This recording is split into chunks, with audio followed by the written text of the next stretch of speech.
नमस्कार साथियों, Saraswati career point में आप सभी का स्वागत है। Daily current affairs. I hope कि आप लोगों को अच्छा लग रहा होगा और आप बड़े प्यार से पढ़ रहे होंगे। लाइक और शेयर भी कर देना, क्योंकि इससे मुझे भी अच्छा लगेगा कि ज़्यादा से ज़्यादा लाइक मिलने में और ज़्यादा से ज़्यादा लोग जुड़ेंगे तो।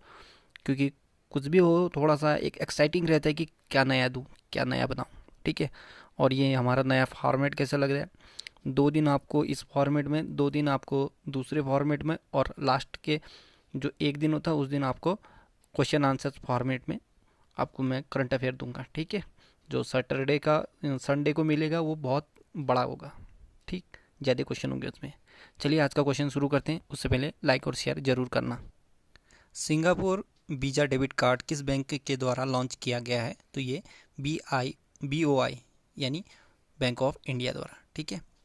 आगे देखें, बैंक ऑफ इंडिया BOI ने अपने 115वें स्थापना दिवस के अवसर पर BOI के ज़्यादा आय वाले अथवा औसतन 10 लाख रुपए और उससे अधिक का तिमाही औसत बैलेंस बनाए रखने वाले व्यक्तियों के लिए एक अंतर्राष्ट्रीय संपर्क रहित debit card Singapore visa debit card launch किया है। बैंक ऑफ इंडिया का हेडक्वार्टर मुंबई में है। MD और CEO है अतनु कुमार दास, और टैगलाइन है इसका रिलेशनशिप बियॉन्ड बैंकिंग। इसकी स्थापना हुई थी 7 सितंबर 1906 को। ठीक है। इंटरनेशनल फुटबॉल में 100 गोल करने वाले दुनिया के दूसरे खिलाड़ी कौन बने हैं? तो ये Cristiano Ronaldo. Striker Cristiano Ronaldo अंतर्राष्ट्रीय फुटबॉल में 100 गोल करने वाले दुनिया के दूसरे फुटबॉलर बन गए हैं। उन्होंने यह उपलब्धि पुर्तगाल की नेशंस लीग में स्वीडन पर 2-1 से जीत के दौरान हासिल की। रोनाल्डो से पहले केवल ईरान के स्ट्राइकर अली देई ने ही अंतर्राष्ट्रीय फुटबॉल में 100 से अधिक गोल किए थे। क्रिस्टियानो रोनाल्डो अब अली देई के 109 गोल के रिकॉर्ड को पीछे छोड़ने से केवल 9 गोल पीछे हैं। अली देई 1993 से 2006 तक ईरान की तरफ से खेलते थे। हाल ही में RBI ने किस बैंक का बैंकिंग लाइसेंस समाप्त कर दिया है? तो ये Aditya Birla idea payment bank का। ठीक। भारतीय रिजर्व बैंक द्वारा बैंकिंग विनियम अधिनियम 1949 के तहत 28 जुलाई 2020 से Aditya Birla idea payment bank के बैंकिंग कामकाज पर पाबंदी लगा दी गई है। इसके साथ ही अब ABIP का बैंकिंग दर्जा समाप्त हो गया है। Aditya Birla idea payment bank के स्वैच्छिक तौर पर कारोबार समाप्त करने के आवेदन के बाद यह परिसमापन की दिशा में बढ़ेगा। Aditya Birla idea payment bank में ग्रासिम इंडस्ट्रीज लिमिटेड को 51% और वोडाफोन आइडिया लिमिटेड को 49% हिस्सेदारी था इसमें। ठीक। Aditya Birla idea payment bank की स्थापना 2016 में हुआ था। Aditya Birla idea payment bank ये पेरेंट संगठन है आदित्य बिरला नुवो का। किस भारतीय अभिनेत्री को पहली बार Y+ सिक्योरिटी दी गई? तो ये कंगना रनौत को। ठीक है। कंगना रनौत बॉलीवुड की पहली कलाकार बन गई है जिन्हें केंद्रीय गृह मंत्रालय ने Y+ श्रेणी की सुरक्षा प्रदान की है। सुरक्षा घेरे के तहत केंद्रीय रिजर्व पुलिस बल CRPF के विशिष्ट कमांडो उनकी हिफाजत करेंगे। देश का सबसे बड़ा अर्धसैनिक बल CRPF केंद्रीय गृह मंत्री अमित शाह, देश के प्रधान न्यायाधीश SA बोबड़े और कांग्रेस प्रमुख सोनिया गांधी और राहुल गांधी और प्रियंका गांधी सहित करीब 60 विशिष्ट लोगों को सुरक्षा मुहैया करा रही है।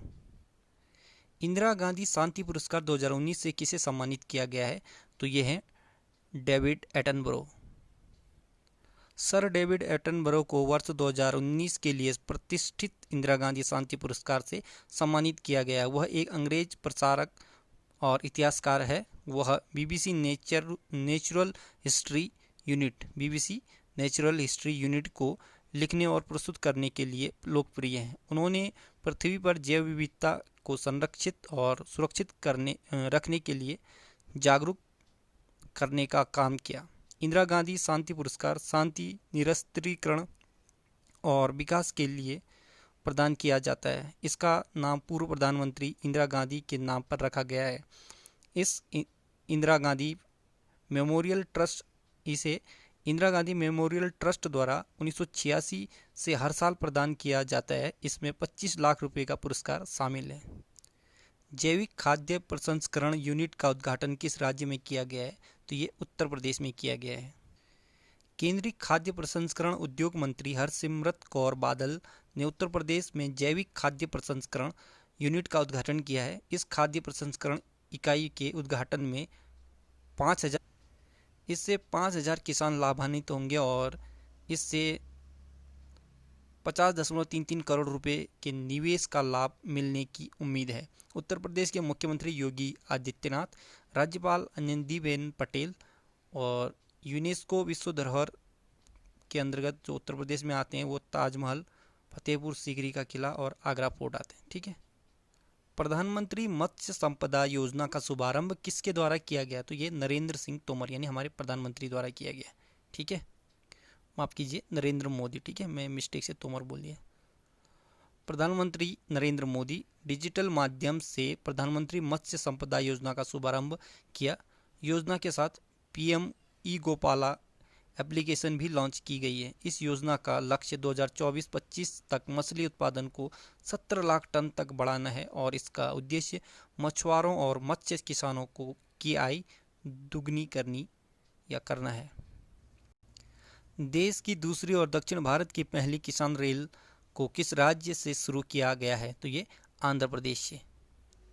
देश की दूसरी और दक्षिण भारत की पहली किसान रेल को आंध्र प्रदेश के अनंतपुर से दिल्ली के आदर्श नगर रेलवे स्टेशन के लिए रवाना किया गया है। आंध्र प्रदेश के मुख्यमंत्री वाई.एस. जगनमोहन रेड्डी और केंद्रीय कृषि मंत्री नरेंद्र सिंह तोमर ने नई दिल्ली और अमरावती से वीडियो कॉन्फ्रेंसिंग के माध्यम से ट्रेन को हरी झंडी दिखाई। 14 पार्सल वैन से भरी यह ट्रेन 40 घंटे में 2150 किमी की दूरी तय करेगी। 7 अगस्त को पहली किसान रेल को महाराष्ट्र के देवलाली और बिहार के दानापुर के बीच एक सप्ताह सेवा के रूप में हरी झंडी दिखाई गई थी। केंद्रीय रेल मंत्री पीयूष गोयल हैं और रेलवे के अध्यक्ष और सीईओ हैं वीके यादव। पहली वर्ल्ड सोलर टेक्नोलॉजी समिट का उद्घाटन किसके द्वारा किया गया? तो ये भारत के प्रधानमंत्री नरेंद्र मोदी। पहली वर्ल्ड सोलर टेक्नोलॉजी समिट का आयोजन 8 सितंबर 2020 को वर्चुअल मोड में किया गया। इस सम्मेलन का उद्देश्य एडवांस टेक्नोलॉजी और अगली पीढ़ी की टेक्नोलॉजी पर ध्यान केंद्रित करना था। इस समिट में 149 देशों के 26,000 से अधिक प्रतिभागियों ने वर्चुअली हिस्सा लिया। इस सम्मेलन का आयोजन अंतर्राष्ट्रीय सौर गठबंधन ISA द्वारा federation of Indian chambers of commerce and industries FICCI के साथ मिलकर नई तकनीकों पर ध्यान केंद्रित करने और सौर ऊर्जा के क्षेत्र में नवाचार के लिए इनोवेशन पर ISA global leadership task force के संयोजक के रूप में किया गया। अंतर्राष्ट्रीय सौर गठबंधन का हेडक्वार्टर है गुरुग्राम। ये एकमात्र अंतर्राष्ट्रीय संगठन है जिसका हेडक्वार्टर भारत में गुरुग्राम में। ठीक, अंतर्राष्ट्रीय सौर गठबंधन लीडर हैं उपेंद्र त्रिपाठी और इसकी स्थापना होता है 30 नवंबर 2015 को। फैंटेसी स्पोर्ट्स गेमिंग प्लेटफॉर्मों प्लेयर्स पॉट ने अपना नया ब्रांड एम्बेसडर किसे नियुक्त किया? तो ये भुवनेश्वर कुमार और स्मृति मंधाना को।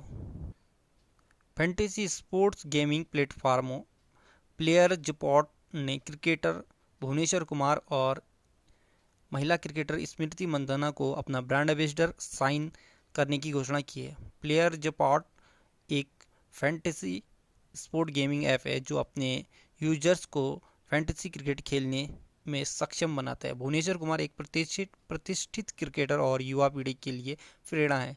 स्मृति मंधाना एक विश्व स्तरीय परफॉर्मर है और बेहद खूबसूरती से खेल क्रिकेट और यहाँ तक कि महिला दर्शकों से भी जुड़ी हुई है।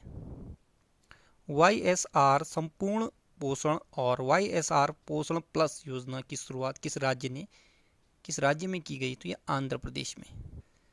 आंध्र प्रदेश के मुख्यमंत्री वाई.एस. जगनमोहन रेड्डी ने राज्य की गर्भवती महिलाओं, स्तनपान कराने वाली माताओं और बच्चों को पौष्टिक भोजन प्रदान करने के लिए 2 पोषण योजना वाईएसआर संपूर्ण पोषण और वाईएसआर संपूर्ण पोषण प्लस की शुरुआत की है। आंध्र प्रदेश के मुख्यमंत्री वाई.एस. जगनमोहन रेड्डी और राज्यपाल विश्वभूषण हरिचंदन और राजधानी है अमरावती। प्रस्तावित है अभी, और वर्तमान में जो राजधानी है वो है Hyderabad. National school of drama का नया चेयरमैन किसे नियुक्त किया गया है? तो ये परेश रावल को। राष्ट्रपति रामनाथ कोविंद द्वारा पूर्व लोकसभा सांसद और बॉलीवुड अभिनेता परेश रावल को नेशनल स्कूल ऑफ ड्रामा का नया चेयरमैन नियुक्त किया गया है। अपने 3 दशक के लंबे कैरियर के दौरान रावल को कई पुरस्कारों से सम्मानित किया गया है, जिसमें 1994 में सर्वश्रेष्ठ सहायक अभिनेता के लिए प्रतिष्ठित राष्ट्रीय फिल्म पुरस्कार शामिल है। उन्हें मनोरंजन उद्योग में उत्कृष्ट योगदान के लिए 2014 में पद्मश्री से सम्मानित किया गया था। नेशनल स्कूल ऑफ ड्रामा दुनिया में सबसे अग्रणी थिएटर प्रशिक्षण संस्थानों में से एक है और भारत में अपनी तरह का यह एकमात्र संस्थान है। यह दिल्ली में है। आईबीए द्वारा जारी EG 2.0 इंडेक्स में कौन सा बैंक पहले स्थान पर है? तो ये BOB बॉब यानी बैंक ऑफ बड़ौदा। ठीक है, बैंक ऑफ बड़ौदा को हाल ही में जारी EG बैंकिंग सुधार इंडेक्स 2.0 में पहले स्थान पर रखा गया है। इस इंडेक्स में भारतीय स्टेट बैंक और ओरिएंटल बैंक ऑफ कॉमर्स को दूसरा और तीसरा स्थान मिला है।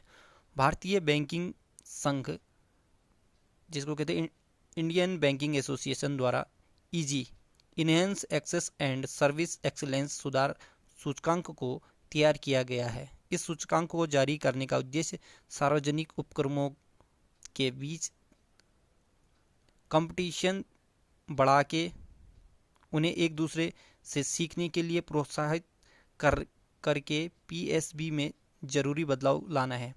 IBA के CEO हैं सुनील मेहता और हेडक्वार्टर है मुंबई। स्थापना हुआ 26 सितंबर 1946।